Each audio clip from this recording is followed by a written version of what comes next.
Hello everyone, welcome to my channel. आइए start करते हैं अपना next topic.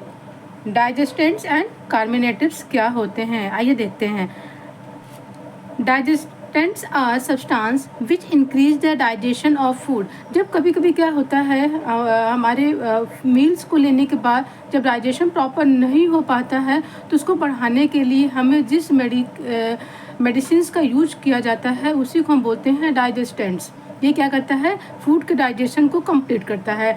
डाइजेस्टेंट्स are substance such as hydrochloric acid और a bile salt that promote digestion of food. इसमें क्या होता है, मेनली एक ऐसा सब्सटेंस होता है जिसमें HCl होता है या फिर बाइल सॉल्ट होगा, और ये क्या करता है, फूड के डाइजेशन को प्रमोट करता है।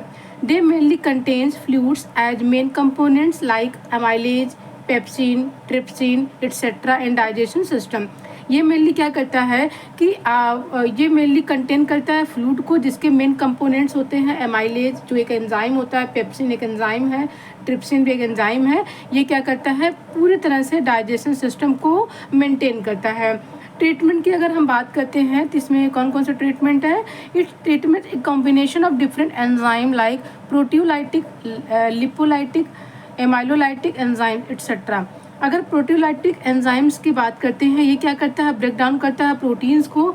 लिपोलाइटिक एंजाइम्स की बात करें तो ब्रेक डाउन करेगा लिपिड्स को, और एमाइलोलाइटिक एंजाइम की बात करें तो ब्रेक डाउन करता है शुगर को। ठीक है, कहाँ से, स्टार्च से। नेक्स्ट है, अब हम वन बाय वन इसका स्टडी करेंगे। पेप्सिन क्या है, pepsin treatment in digestion refers to using substance that either replace or support to the action of pepsin an enzyme in stomach to help break down protein and improve digestion. ये pepsin क्या होता है, ये क्या, ये जो ये आपके स्टमक में पाए जाते हैं, इनका मेन काम क्या होता है, ये सपोर्ट करता है। ठीक है, ये पेप्सिन के एक्शन को सपोर्ट करता है और जो भी आप प्रोटीन्स लेते हो उसको ब्रेक डाउन करेगा और डाइजेशन को इम्प्रूव करेगा, specially in case of digestive disorder. कभी कभी क्या होता है, डाइजेशन में ऐसे डिसऑर्डर्स क्रिएट हो जाते हैं जिसकी वजह से हमारा जो डाइजेशन होता है वो प्रॉपर नहीं हो पाता है। इसी को प्रमोट करने के लिए हम पेप्सिन का यूज करते हैं।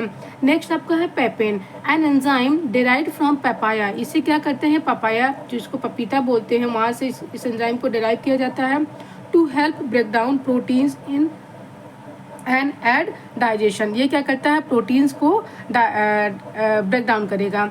It is often use as a supplement to improve digestion. ये क्या करते हैं, एज ए सप्लीमेंट हम यूज करते हैं डाइजेशन को इम्प्रूव करने के लिए। Relieve bloating and treat condition like indigestion. कभी कभी ये होता है कि जो भी हमें लगता है कि बहुत ज़्यादा ब्लोटिंग हो रही है। ब्लोटिंग मतलब होता है कि आपको ऐसा लगेगा हमारा स्टमक पूरी तरह से फुल है। ठीक है, तो इस तरह इन जैसी कंडीशंस को ये क्या करता है, इससे रिलीफ दिलाता है। Papain help break down proteins molecules, और पेपेन क्या करता है, प्रोटीन्स मॉलिक्यूल्स को ब्रेक डाउन करने में हेल्प करता है इनटू स्मॉलर पेप्टाइड। इसको क्या करता है, स्मॉलर पेप्टाइड्स में तोड़ता है, making it easier to for the body to absorb nutrient. जिसकी वजह से क्या होता है, जब हमारे पार्टिकल्स क्या होते हैं, ये बड़े पार्टिकल्स हैं, बड़े पार्टिकल्स से जब छोटे पार्टिकल्स में कन्वर्ट होते हैं तो इसको क्या करते हैं, एब्जॉर्ब, या फिर ये जो स्मॉल पेप्टाइड्स हैं इसको एब्जॉर्ब करने में थोड़ा सा इजी हो जाता है। नेक्स्ट है पैंक्रियाटिन। पैंक्रियाटिन क्या है, ये देखते हैं। पैंक्रियाटिन इज मिक्सचर ऑफ एंजाइम। इसमें कौन कौन से मिक्सचर्स होते हैं एंजाइम के, एमाइलेज होता है, लाइपेज होता है एंड प्रोटीएज होता है। ये डिराइव होता है from the pancreas to help break down carbohydrates, fats and proteins in the digestive system. ये तीन चीज़ को क्या करता है, ब्रेक डाउन करता है, कार्बोहाइड्रेट्स को, फैट्स को एंड प्रोटीन्स को। It is often use to treat digestive disorder like pancreatitis, cystic fibrosis या इनसफिशिएंट पैंक्रियाटिक एंजाइम प्रोडक्शन। बहुत ज़्यादा अगर हो रहा है इसको भी क्या करता है, ये ठीक करने का काम करेगा। Improve nutrient absorption and reducing symptoms like bloating और इंडाइजेशन। लैक्टेज की अगर हम बात करते हैं तो क्या होता है, आइए देखते हैं। These digestants involve using lactase enzyme supplement to help break down lactose. ये क्या होता है, sugar found in dairy product. It is commonly use by people who are lactose intolerance. कभी कभी क्या होता है, ऐसे पर्सन को हम देते हैं जो लैक्टोज इंटॉलरेंट हो जाते हैं लैक्टेज को, जिसकी वजह से लैक्टेज इंटॉलरेंस क्या होता है, वो कभी कभी लैक्टोज को अगर लेता है तो उसको ऐसा इनडाइजेशन हो जाता है कि वो अपने स्टमक में पूरी तरह से फुल्ली महसूस करता है। तो उसमें भी हम क्या करते हैं, पेशेंट को लैक्टेज एंजाइम देते हैं, as it help prevent digestive discomfort like bloating, gas, diarrhoea by aiding in the digestion of lactose. Next है डायस्टेज एंड एंटाका diastase. They are a amylolytic enzyme obtain from the fungus Aspergillus एमाइली। They are specially use for those which trouble digestive carbs. ठीक है, ये ऐसे person को दिया जाता है जो बेसिकली डाइजेस्टिव कार्ब्स से सफ़र कर रहे हैं, उन ऐसे पर्सन को हम डाइजेस्टेंट एंड टाका डाइजेस्टेज देते हैं।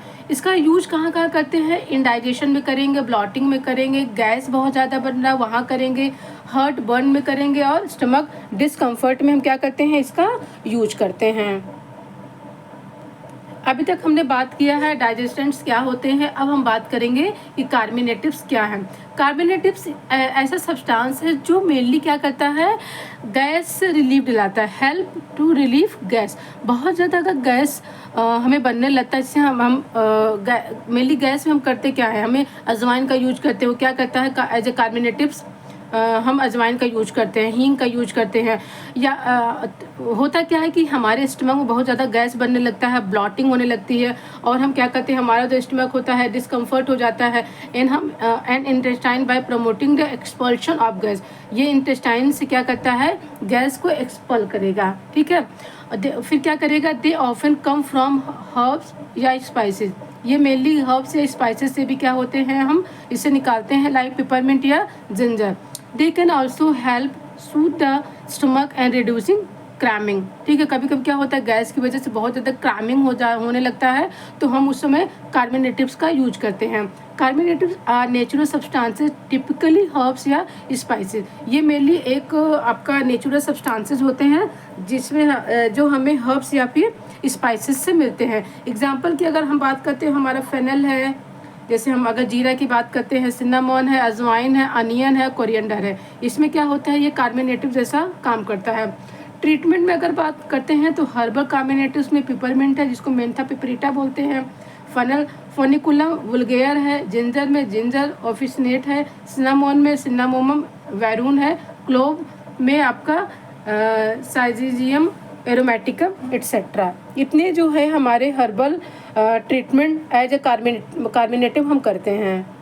इसका यूज हम कहाँ कहाँ करते हैं, ये ब्लॉटिंग में ब्लॉटिंग में ये हमें रिलीफ दिलाता है, ये reducing flatulence, soothing stomach cramps, promoting digestion और रिड्यूस हार्टवर्म एटसेट्रा, इसमें हम इसका यूज करते हैं। फार्मास्यूटिकल कार्बोनेटिव्स की अगर बात करते हैं तो साइमेथिकॉन होता है, जिसे हम एज ए ड्रग यूज करते हैं। अवॉइडली use over the counter medication that reduce surface tension of gas bubbles allowing easier gas passage, often used for infant colic and post operative bloating में इसका हम यूज करते हैं। एक्टिवेटेड चारकोल की अगर हम बात करते हैं तो they absorb excess gas and toxins in the digestive tract. क्योंकि एक्टिवेटेड चारकोल का नेचर होता है कि वो अपने आसपास के जितने भी टॉक्सिक सब्सटेंसेस है उसको एब्जॉर्ब करने का काम करते हैं। अवेलेबल इन कैप्सूल्स या पाउडर, ये मेनली क्या होते हैं, कैप्सूल या पाउडर फॉर्म में अवेलेबल होते हैं। नेक्स्ट, प्रोटॉन पंप इनहिबिटर्स में हम यूज करते हैं अरेस्टिव ब्लॉकर्स में। When use blotting is caused by acid reflux या गैस्ट्राइटिस, जिससे ओमेप्राजोल जो हमारी गैस की दवा होती है या रानिटिडिन, इसमें हम एज ए यूज करते हैं, जिसकी वजह से हमारी जो गैस होती है वो कम बनेगा। डाइजेस्टिव एंजाइम्स में they help break down food properly, reducing fermentation and gas buildup. इसमें लैक्टेज है, पंक्रियाटिन एक्सेट्रा है। लाइफ स्टाइल मैनेजमेंट की अगर हम बात करते हैं, avoid gas producing foods, limit artificial sweetness use करते हैं, स्टे हाइड्रेटेड, अपने आप को एकदम हाइड्रेट फॉर्म में रखना चाहिए, रेगुलर एक्सरसाइज करना चाहिए, एब्डोमिनल मसाज और पेट की थोड़ा थोड़ा मसाज करनी चाहिए, जिसकी वजह से क्या होता है हम गैस को रिड्यूस कर सकते हैं। ये रहा हमारा आज का टॉपिक। होप सो आपको ये टॉपिक पसंद आएगा। अगर आप मेरे चैनल पर नए हो तो चैनल को लाइक और सब्सक्राइब ज़रूर करिएगा। Thanks for watching. आपका दिन शुभ हो।